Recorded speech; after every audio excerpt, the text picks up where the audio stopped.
கர்த்தருடைய வார்த்தைகளுக்கு நேராய் கடந்து செல்வோம். வாசிக்கலாம். பிலிப்பியர் 4ஆம் அதிகாரம் 19வது வசனம். என் தேவன் தம்முடைய ஐஸ்வர்யத்தின்படி உங்கள் குறைவுகளை எல்லாம் கிறிஸ்து இயேசுவுக்குள் மகிமையிலே நிறைவாக்குவார். அல்லேலூயா. கர்த்தருடைய பரிசுத்த நாமம் மகிமைப்படுவதாக. அப்போஸ்தலன் பவுல் பிலிப்பி சபைக்கு விதமாய் சொல்லுகிறார், என் தேவன் தம்முடைய ஐஸ்வர்யத்தின்படி உங்கள் குறைவை எல்லாம் கிறிஸ்து இயேசுவுக்குள் மகிமையிலே நிறைவாக்குவார். அல்லேலூயா. கர்த்தர் நம்முடைய மகிமையிலே நம்முடைய குறைவுகள் எல்லாம் நிறைவாக்குகிறவர். அல்லேலூயா. நம்முடைய குறைவுகளை நிறைவாக்குகிறவர் நம்முடைய இயேசு. அல்லேலூயா. குறைவுகளை நிறைவாக்குகிறவர். அப்படின்னா இன்னைக்கு குறைவுகள் இல்லாத மனிதர் இருக்கிறார்களா என்று நாம் கவனித்தால் குறைவில்லாத மனிதன் என்று யாருமே இல்லை. குறைவு இருக்கிற மனிதனிடத்துல ஒரு மனத்தாழ்மை, அதாவது மனத்தாழ்மைன்னு சொன்னா தாழ்வு மனப்பான்மை என்பது உள்ள உட்கார்ந்து தேரும். அல்லேலூயா. அல்லேலூயா. குறைவில்லாத யாரையாவது நீங்க பார்க்க முடியுதா அப்படின்னு கேட்டா பார்க்கவே முடியாது. குறைவுகள் நடுவில் சந்தோஷமா இருக்கிறவங்க இருக்கிறாங்க, குறைவுகளை சொல்லி சொல்லி துக்கப்பட்டு கொண்டே இருக்கிறவங்க இருக்கிறாங்க. குறைவு என்பது இல்லாமல் இல்லவே இல்லை. எல்லாருடைய வாழ்க்கையிலும் குறைவு. குறைவில்லாத ஒருவரையும் பார்க்க முடியாது. இப்போ எல்லாம் அழகா இருந்தாலும் ஏதாவது சரீரத்திலே ஆங்காங்கே குறைவுகள் இருந்தா அதை நினைத்து நினைச்சுவாங்க, குறைவை நினைச்சு குழம்பிட்டே இருப்பாங்க. ஒரு குறைவு இல்லை இருந்தாலும் கலரை நினைச்சு கவலைப்படுவாங்க. கடந்த நாள்ல சொன்ன கலரை நினைச்சு கவலைப்படுவாங்க. சரீரம் கட்டையா இருக்கு, நெட்டையா இருக்கு, இப்படி கவலைப்படுகிற ஏராளமானவற்றை நாம் பார்க்கிறோம். குறைவு என்பது மனிதனுடைய வாழ்க்கையில் இருந்து கொண்டே இருக்கும். சிலர் ஆண்டவர்கிட்ட கேட்பாங்க, ஆண்டவர் இந்த குறைவு என்னை விட்டு நீங்களும் அப்படின்னு ஜெபம். ஆனா ஆண்டவர் அநேக ஜெபங்களுக்கு பதில் தருவதே இல்லை. இந்த குறைவு நீங்குவதற்காக ஜெபிக்கிற இடத்துல நிறைய வச்சிருக்கே கர்த்தர் பதில் கொடுக்கறது இல்லை. இதனால அவங்க என்ன செய்வாங்கன்னா தாழ்வு மனப்பான்மையில யாரோடு பேசுறது இல்லை, சந்தோஷமா இருக்கிறது இல்லை. எதுக்கெடுத்தாலும் குடும்பங்களில நான் தானே இப்படி குறைப்பட்டு இருக்கிறேன் என்று குடும்பங்களில் இருக்கிறவர்களையும் சந்தோஷமாய் இருக்கிறது இல்லை. இப்படி நிறைய நிலைமைகளை நாம் இங்கே பார்க்கிறோம். குறைவு வந்துச்சுனாலே அங்க தாழ்வு மனப்பான்மை வந்துருக்கு. அல்லேலூயா. தாழ்வு மனப்பான்மை வந்துருக்கு. ஒருத்தரை பார்த்தா, ஒருத்தரை பேசணும்னா, ஒரு காரியத்தை செய்யணும்னா ஏதோ ஒரு குறைவு என்று அங்கலாய்த்துக் கொண்டிருக்கிறத நம்ம பார்க்கிறோம். குறைவு மாற வேண்டும் என்று நாம் எதை நினைக்கிறோமோ அதை விட அந்த குறைவின் நடுவில் நம்மை நிறைவாய் நடத்துவதற்கு நம்முடைய தேவன் போதுமானவர். அல்லேலூயா. நாம் சொல்லுகிறபடி அவர் செய்வார் அல்லது செய்யணும் என்பது இல்லை. நாம் நினைப்பதற்கு மேலாக கர்த்தர் வழிகளை, வாசல்களை கட்டத் திறக்கிறார். அல்லேலூயா. ஆகவே இன்றைக்கு குறைவின் நடுவில் உள்ள நிறைய பேரை நீங்க வேதத்துல பார்க்கலாம். குறைபாடுகள் உள்ள நிறைய பேரை நாம் வேதத்துல பார்க்கலாம். அவங்க தங்க வாழ்க்கையில எப்படி அதை மேற்கொண்டாங்க. அல்லேலூயா.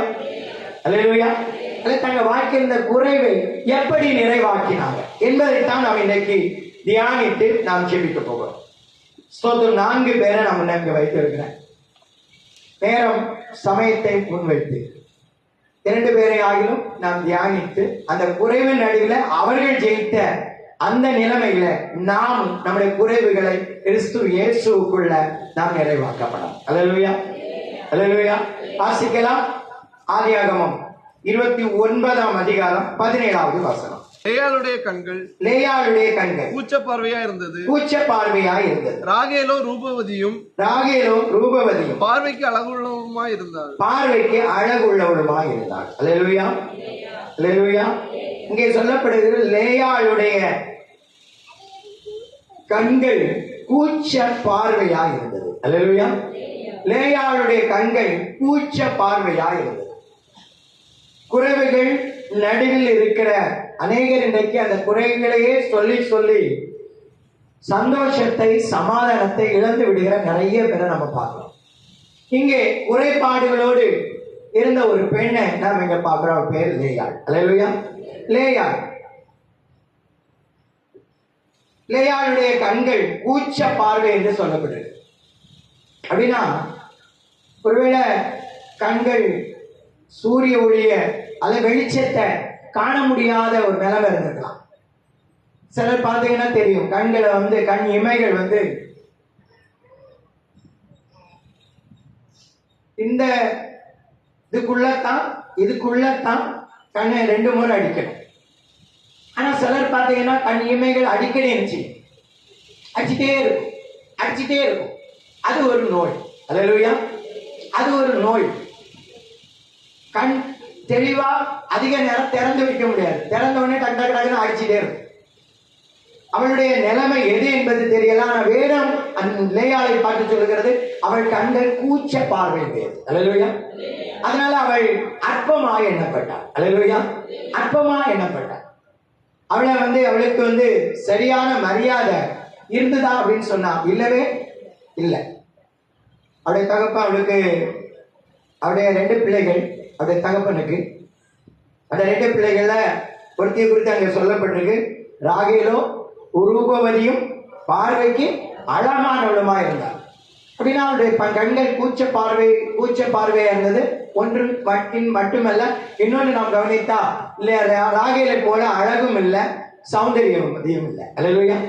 பார்க்கிறதுக்கு ரொம்ப அழகாகவும் இல்லை. ஏன்னா வேதம் நமக்கு ராகேலை குறித்து விதமாக சொல்லியிருக்கிறது. இப்படிப்பட்ட இந்த லேயாளை யாக்கோபு திருமணம் செய்தார் என்று சொல்லும்போது சம்மதிச்சு சந்தோஷப்பட்டு ஏற்றெடுத்தார் என்று எண்ணிடக்கூடாது. அந்த தகப்பனுக்கு 2 பிள்ளைகள். அந்த 2 பிள்ளைகளையும் திருமணம் செய்து கொடுப்பதற்கு அவர் ஆயத்தமான நிலைமையில் இருந்தாலும் தன் மருமகன் ராகேலை திருமணம் செய்யும்படி கேட்ட போது அவன் என்ன செய்தான்னா, முதல்ல அவனுக்கு தெரியாமலே லேயாளை திருமணம் செய்து கொடுத்தான். கொடுத்ததுனால மறுநாள் காலையில் பயங்கர சண்டை நடந்த போது அந்த சண்டை நடுவில் அவன் சொல்றான், மூத்தவள் இருக்க இளையவளை கொடுக்க கூடாது, அது நல்லது இல்லை அப்படின்னு சொல்லி நான் அதை கொடுத்தேன்னு சொல்லிட்டு அங்கே சொல்லுகிறான், 7 நாள் நீ சந்தோஷமா இரு, அடுத்து நான் உனக்கு அவளை தருவேன்.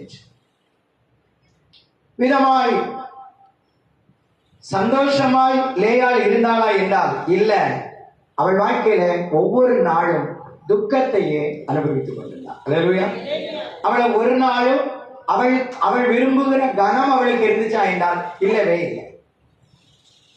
காரணம் ஒன்றே ஒன்றுதான், அவள் பார்ப்பதற்கு கண்கள் கூச்ச பார்வை விட்டவள். அல்லேலூயா. கூச்ச பார்வை விட்டவள். பொதுவா சொல்லுவாங்க, வாழ்க்கையில பெண்களை குறித்து சொல்லுவாங்க, வாழ்க்கையில எதை வேணாலும் சாப்பாடை கூட என்ன செய்வாங்கன்னா பங்கிடுவாங்க. அல்லேலூயா. அல்லேலூயா. சாப்பாடை கூட பங்கிடுவாங்க. ஆனா எதை பங்கிட மாட்டாங்க? வாழ்க்கை துணையை யாருக்கும் என்ன செய்ய மாட்டாங்க, பங்கிட்டு கொடுக்க மாட்டாங்க. யாருக்கும் பங்கிட்டு கொடுக்க மாட்டாங்க. ஆனா லேயாளுடைய வாழ்க்கை என்ன தெரியுமா, 4 பங்காக்கி கொடுக்கப்பட்டது. அல்லேலூயா. லேயாளுடைய வாழ்க்கை துணை என்பது 4 பங்கு. அவளுடைய சகோதரி, அவளுடைய வேலைக்காரி, அவள் சகோதரி, தன் கணவர் 4 பங்காக்கப்பட்ட நிலைமையில அங்க இருந்தார். ஆனா இத்தனை இருந்தும் அவள் வாழ்க்கையில சமாதானமாக இருந்ததாக நம்ம பார்க்கலாம். சில வசனத்தை உங்களுக்கு முன்ன வைக்கிறேன். ஆதியாகமம் 29:31 வாசிங்க. லேயாள் அற்பமாய் எண்ணப்பட்டாள் என்று கர்த்தர் கண்டு. யார் கண்டார்? அல்லேலூயா. யார் கண்டாளா? கர்த்தர் கண்டார். லேயாள் அற்பமாய் எண்ணப்பட்டதை யார் பார்த்தாங்களோ இல்லையோ, கர்த்தர் கண்டார். அல்லேலூயா. கர்த்தர் கண்டு அவளை கர்த்தர் நினைத்தார் என்று நான் வாசிக்கிறோம். வாசிங்க, தொடர்ந்து வாசிங்க. அவள் கற்பந்தரிக்கும்படி செய்தார். ராகேலோ மலடியாய் இருந்தாள். அடுத்த வசனம். லேயாள் கர்ப்பவதியாகி ஒரு குமாரனை பெற்று. நல்லா கவனிங்க. லேயாள் கர்ப்பவதியாகி ஒரு குமாரனை பெற்று கர்த்தர் என் சிறுமையை பார்த்தருளினார். இப்பொழுது என் புருஷன் என்னை நேசிப்பார் என்று சொல்லி அவனுக்கு ரூபன் என்று பெயரிட்டாள். அல்லேலூயா. இப்ப என் புருஷன் என்ன செய்வாரு? என்ன நேசிப்பார். அப்படின்னா புருஷன் அவள் நினைக்கிற அளவுக்கு அவள் புருஷன் அவளை என்ன செய்யல, நேசிக்கல. ஒரு மகன் பிறந்த உடனே நினைக்கிற, எப்பாடா கர்த்தர் என்னை கண்டா, என்னை நினைத்தா, எனக்கு ஒரு குமாரன் பிறந்தா, அவனுக்கு ரூபன் பேர் வச்சா. எதுக்குன்னா இனிமேல் என் வீட்டுக்காரர் என்ன செய்வாரு, நேசிப்பார். அப்ப இவ்வளவு நாளும் அவள் திருமணம் முடிந்து இவ்வளவு நாளாயும் அவளுடைய கணவர் அவளை நேசித்ததா அவள் நினைக்கவே இல்ல, நினைக்கத்தக்க நிலைமையில அங்க இல்ல. அடுத்த வசனம் வாசி. மறுபடியும் அவள் கர்ப்பவதியாகி ஒரு குமாரனை பெற்று நான் அற்பமா எண்ணப்பட்டதை கண்டு கர்த்தர் கேட்டருளி இவனையும் எனக்கு தந்தார் என்று சொல்லி அவனுக்கு சிமியோன் என்று பெயரிட்டார். அல்லேலூயா. நான் அற்பமா எண்ணப்பட்டதை கர்த்தர் கேட்டதுனால எனக்கு இவனை தந்தார்னு அவனுக்கு சிமியோன் என்று பெயரிட்டார். ஒரு குழந்தை பிறந்த உடனே அவளுக்கு ஒரு பெரிய சந்தோஷம் வந்துச்சு. எப்பாடா இனிமேல் என் வீட்டுக்காரர் என்ன செய்வார், என்னை நேசிப்பார் என்று சொன்னார். அடுத்து ஒரு குழந்தை பிறந்துச்சு. இப்பவும் அவளுடைய அங்கலாய்ப்பு தீர்ந்துதான் என்றால் இல்ல. அவள் அடுத்து சொல்றா, நான் ஒரு குழந்தை பெற்ற பிறகு என்னை எப்படித்தான் பார்த்தாங்க, என்னை எப்படிதான் பார்க்கிறாங்க, அற்பமா தான் பார்க்கிறாங்க. என்னையும் ஒரு மனுஷியா என்ன செய்யறதில்ல, பார்க்கறதில்ல, இன்னும் அற்பமா தான் என்றாங்க. அதனால எனக்கு இவனை தந்தான்னு சொல்லி அவனுக்கு சிமியோன் என்று பெயரிடுறான். சரி, இதோட அவன் வாழ்க்கையில சந்தோஷம் வந்துட்டா அப்படின்னு கேட்டா இல்ல.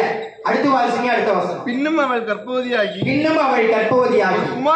ஒரு குமாரனை பெற்று என் புருஷனுக்கு 3 குமாரரை பெற்றபடியா அவர் இப்பொழுது என்னோட சேர்ந்திருப்பார் என்று சொல்லி அவனுக்கு லேவி என்று பெயரிட்டார். அல்லேலூயா, அல்லேலூயா.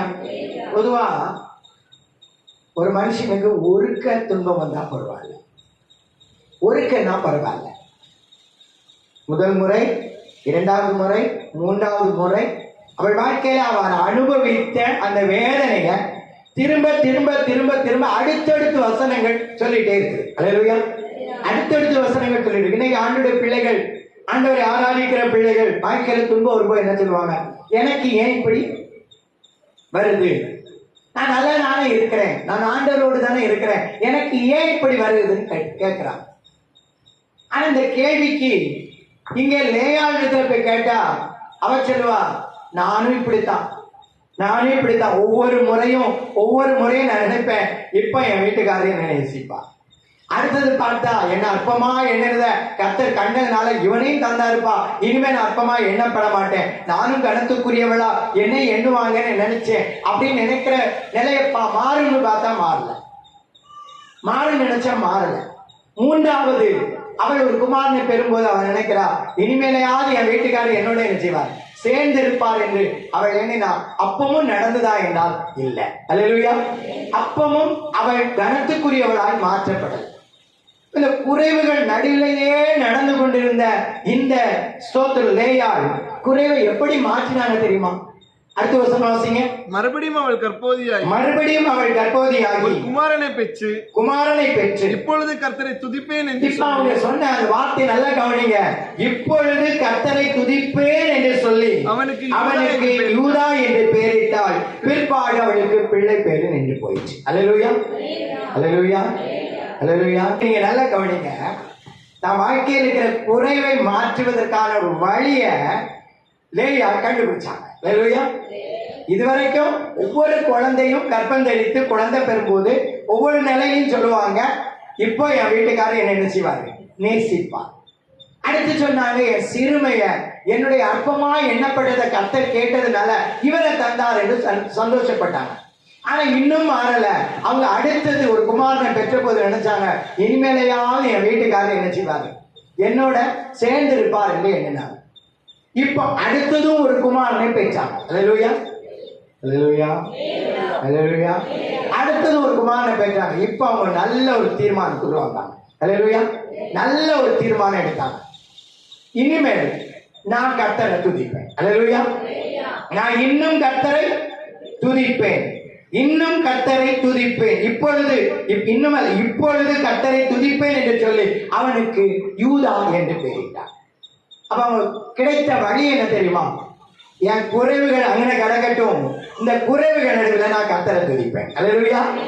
குறைவுகள் முன்னால கிடக்கட்டும், இந்த குறைவை மாற்றுகிற கர்த்தரை நான் என்ன செய்வேன். அல்லேலூயா.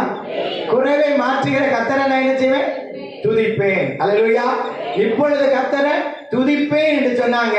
கர்த்தர் அங்கே அவள் சமாதானம் ஆனதுனால அவள் வாழ்க்கையில தெரிந்து கொண்ட வழிக்காக கர்த்தர் அவளை தொடர்ந்து நடத்துவதற்கு போதுமானவராயிருந்தார். அல்லேலூயா, அல்லேலூயா, அல்லேலூயா. இன்னைக்கு நம்ம வாழ்க்கையில் இருக்கிற குறைவை நினைத்து கவலைப்படுறதை விட அவள் கண்டுபிடித்த வழியை நம்ம வாழ்க்கையில வச்சுக்கிட்டோம்னு சொன்னா கர்த்தரை துதிக்கலாம். அல்லேலூயா, அல்லேலூயா. நான் இப்பொழுது கர்த்தரை துதிப்பேன். குறைவை மட்டுமே பார்த்து பார்த்து பார்த்து உட்கார்ந்து இருந்தா குறைவு மாறவே மாறாது. அது மாறுமா, இது மாறுமா, இது மாறுமா, இது மாறுமா, என்ன குறைவு மாறவே மாறாது. குறைவை மாற்றுவதற்கு நான் கர்த்தரை துதிக்க ஆரம்பித்தா குறைவு மாறும். அல்லேலூயா. உடனே நான் உங்களுக்கு சொல்ல விரும்புகிறேன், லேயாள் ராகேல் ரொம்ப அழகானவன் தான், ரொம்ப பிரியமானவன் தான் யாக்கோபுக்கு. ஆனா தேவன் அங்கீகரித்த, தேவன் ஏற்றுக்கொண்ட அல்லது அங்கீகரித்த மனைவி யார் தெரியுமா?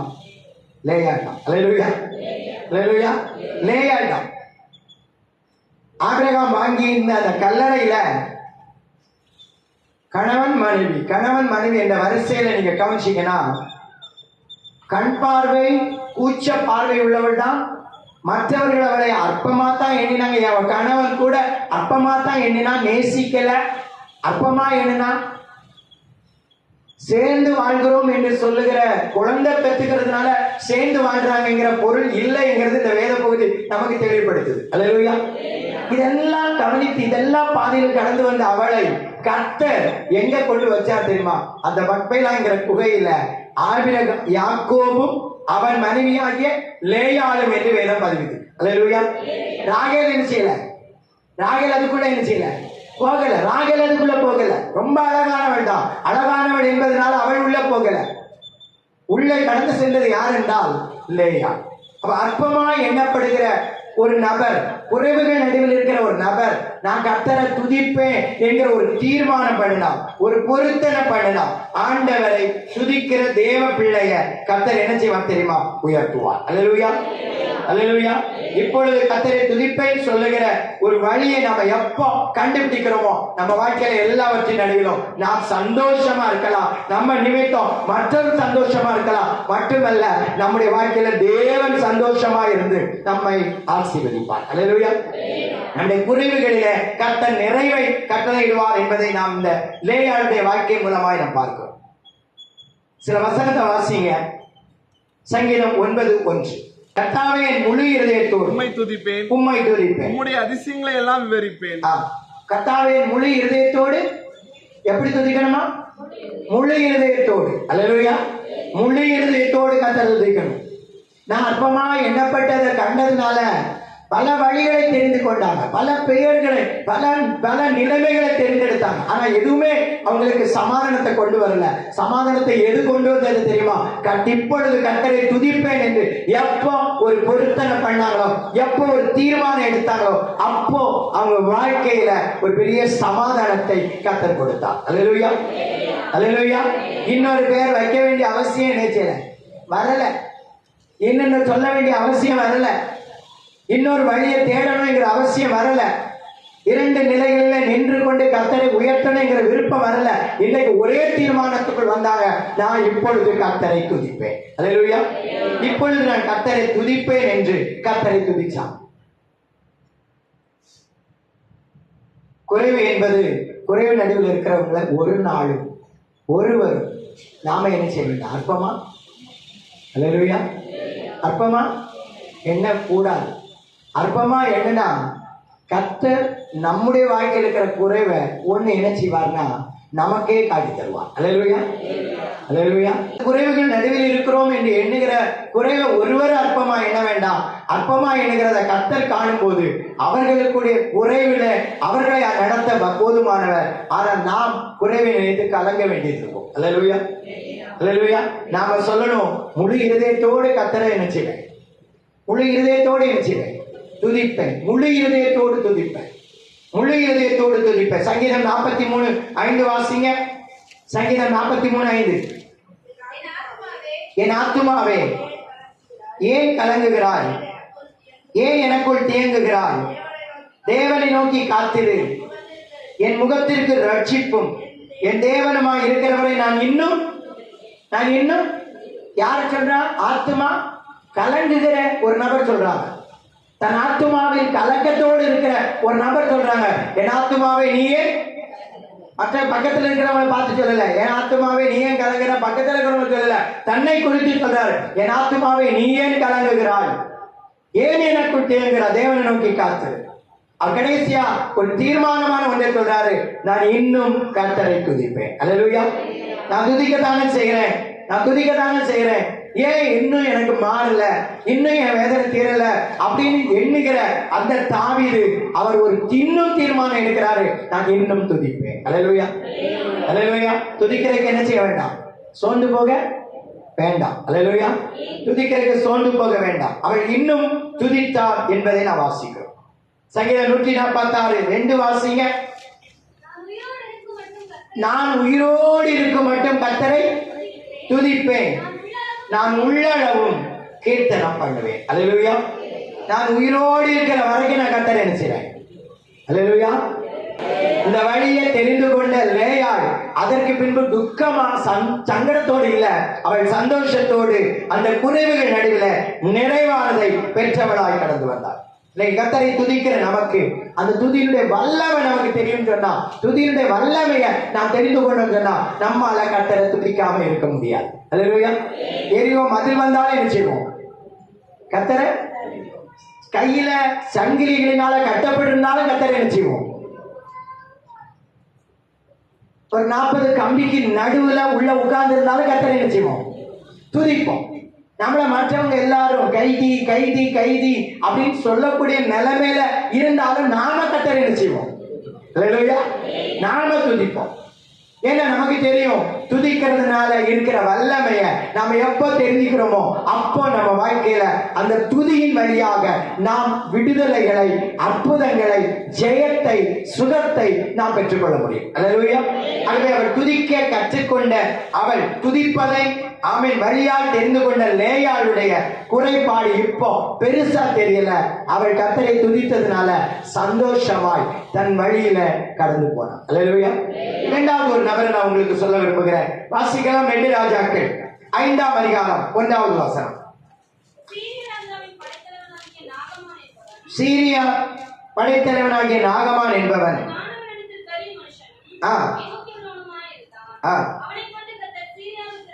அவனை கொண்டு கர்த்தர் சீரியாவுக்கு ரட்சிப்பை கட்டளையிட்டார்.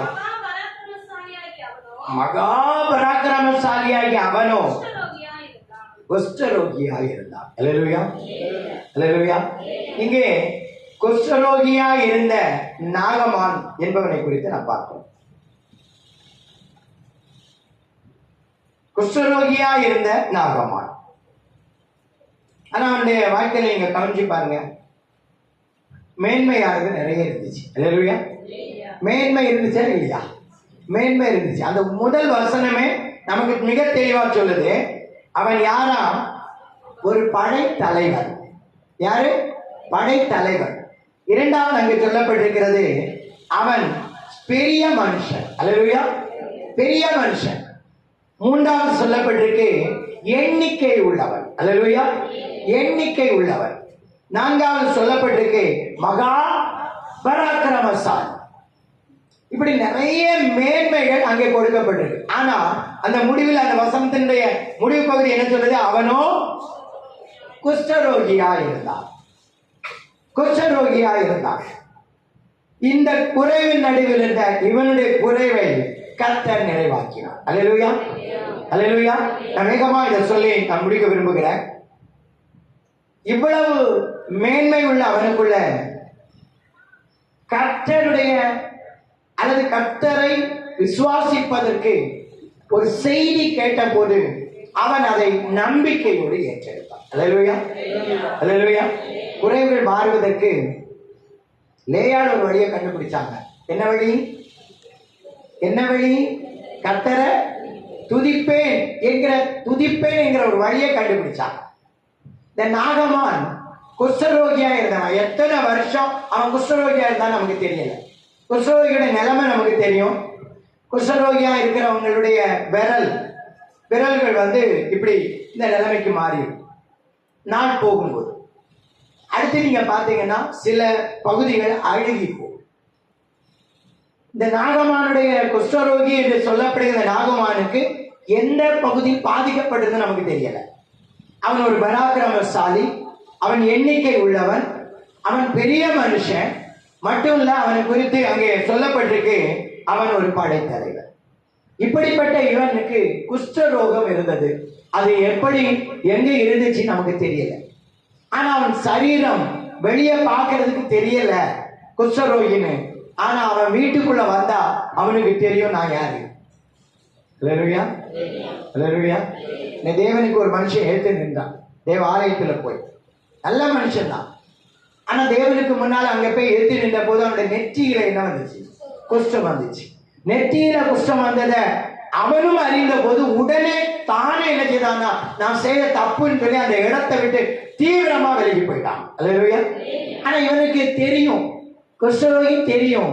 ஆனா இவனால அதை சுகமாக்குவதற்கு அல்லது அதை நீக்கி விடுவதற்கு வழி தெரியல. நம்ம நல்லா பார்க்கிறோம். அவன் வீட்டுல ஒரு பெண் இருந்தாள், சிறு பெண் என்று சொல்லப்படும். அவள், அந்த பெண்ணை குறித்து கூட நீங்க கவனிச்சு பார்த்தீங்கன்னா, அவள் அடிமையா இருக்கிறாள். அல்லேலூயா. அவள் அடிமையா இஸ்ரவேல் தேசத்திலிருந்து சீரியா தேசத்துல அடிமையா கொண்டு போகப்பட்ட ஒரு பெண், சிறு பெண். அந்த பெண் அவன் வீட்டுல வேலைக்கு இருக்கிறான். அவ, நானே அடிமையா இருக்கிறேன், இந்த வீட்டுல வந்து வேலைக்கு இருக்கிறேன், நான் எதுக்கு ஆண்டவர் பத்தி சொல்லணும், நான் எதுக்கு இஸ்ரவேலுடைய பெருமையை பத்தி சொல்லணும் அப்படின்னு அவள் யோசிச்சாளா என்றால் இல்லை. அல்லேலூயா. இல்லவே இல்லை. நம்ம சின்ன ஒரு குறைவு நடுவில் இருந்தால் கூட, ஒரு சின்ன சிறைப்பட்ட வாழ்வில் இருந்தால் கூட, ஒரு அழகப்பட்ட ஏதோ ஒரு நிலைமையில அகப்பட்டிருந்தா கூட உடனே அதை நினைச்சு நினைச்சு நினைச்சு கலந்துரும். நம்மளால நிம்மதியா நடக்க முடியல, இருக்க முடியல, தூங்க முடியல, ஒரு காரியத்தையும் செய்ய முடியல. நம்ம அநேகருக்கு இதை செய்ய முடியல. எனக்கு இது என்னைக்கு மாறும், இது எனக்கு என்னைக்கு தீரும், ஏன் எனக்கு இந்த பிரச்சனை, ஏன் எனக்கு இந்த பிரச்சனை, நான் என்ன தப்பு பண்ணேன் என்கிற கேள்விகள் நடுவில் அந்த பெண் எந்த கேள்வி கேட்டாலும் நமக்கு தெரியல. அங்க அவளை குறித்து ஒரு நல்ல ஒரு வார்த்தை கொடுக்கப்பட்டிருக்கு. அவள் அந்த வீட்டுல இருந்த தன் எஜமாட்டி இடத்துல சொன்னா, நம்முடைய ஆண்டவன் வந்து நேர எங்க தேசத்துக்கு, இஸ்ரவேல் தேசத்துக்கு அடுத்து போனா அங்க எலிசாங்கிற ஒரு தீர்க்கதரிசி இருக்கிறார். அவரிடத்துல போனா சுகம் உண்டாக வழி இருக்கு. அல்லேலூயா, அல்லேலூயா. எலிசா சுகம் தருவாருன்னு சொல்லல, எலிசா இடத்துல போனா சுகம் பெறுவதற்கான வழி உண்டு. அல்லேலூயா. இந்த வார்த்தைய அவன் மனைவி கணவனிடத்துல சொன்னா, இந்த பொண்ணு வந்து இந்த வார்த்தையை சொல்றா, பொண்ணு நீங்க போய் பார்த்தா கொள்ளாமா. அந்த பெண்ணிடத்துல அவன் கேட்ட போது அவளும் சொல்றா, நீர் அங்க போவீரானால் உமக்கு சுகம் உண்டாக வழி இருக்கு. அல்லேலூயா. அந்த சின்ன பொண்ணு தானே சொல்லிச்சு. அவனுடைய மேன்மை நிறைய இருக்கா இல்லையா? அவன் ஒரு படைத்தலைவர், எண்ணிக்கை உள்ளவர், பெரிய மனுஷன், ஸ்தோத்திரம், பெரிய பராக்கிரமசாலி. இவ்வளவு மகிமையை, மகத்துவத்தை கொண்ட அந்த மனிதன் ஒரு சின்ன பொண்ணு சொன்ன வார்த்தைய அப்படியே அவன் நம்பினான். அல்லேலூயா, அல்லேலூயா. கர்த்தர் வேதம் முழுக்க நமக்கு வார்த்தையை எழுதியிருக்காங்க, எழுதி தந்திருக்காங்க. அந்த ஒரு பெண் சொன்ன, அந்த சின்ன பெண் சொன்ன வார்த்தைய அவன் நம்பி என்ன செய்தான் தெரியுமா? இந்த ராஜா இடத்துல கடிதம் வாங்கி கொண்டு போனான். அல்லேலூயா. கடிதம் வாங்கி கொண்டு போனான். அவனுடைய இருதயத்தில் ஒன்றே ஒன்றை நாம் கவனிக்க முடியுது. அவன் சுகம் பெறுவதற்கான வழி இடம் என்ன தெரியுமா? அவன் நல்லது எதுவோ அதை யார் சொன்னாங்க. அல்லேலூயா. அதை விட அவன் கேட்ட வார்த்தை மனுஷன் மேல அல்ல, கர்த்தர் மேல் அந்த நம்பிக்கையை வைத்தான். அல்லேலூயா. கர்த்தர் மேல் அந்த நம்பிக்கை வைத்தான். எப்போ சொல்லப்படுதோ சொல்லப்பட்ட போது கர்த்தர் மேல அந்த நம்பிக்கை வைத்ததுனால நம்பிக்கை அவனை குணமாக்கிச்சு. அல்லேலூயா, அல்லேலூயா. இந்த இடத்தை நீங்க நல்லா பாருங்க. அவன் அந்த வார்த்தையை கேட்டு நம்பிக்கையோடு போனான் அப்படின்னு பார்க்கணும். இப்பவும் அவன் அந்த ஆண்டவர் அவனை குறித்த குணத்தை வெளியே கொண்டு வரக்கு இன்னும் வழி அங்க ஏற்படுத்தி வைத்தான். அவன் போனான், ராஜாட்ட போனான். ராஜாட்ட போய் ராஜாட்ட அந்த ராஜா லெட்டரை வாங்கி பார்த்த உடனே அவர் சட்டையெல்லாம் கிழிச்சுக்கிட்டாரு. ஏன் அப்படின்னா, ஒரு மனிதனுடைய குஷ்டரோகத்தை நீக்கிவிட எனக்கு அந்த பலனும் அந்த அதிகாரம் ஒன்றும் கிடையவே கிடையாது. அப்படின்னா என்கிட்ட அவன் சொல்றான்னா, சண்டைக்கு யுத்தத்துக்கு தான் அவன் ரெடி ஆகிறான்னு சொல்றான்.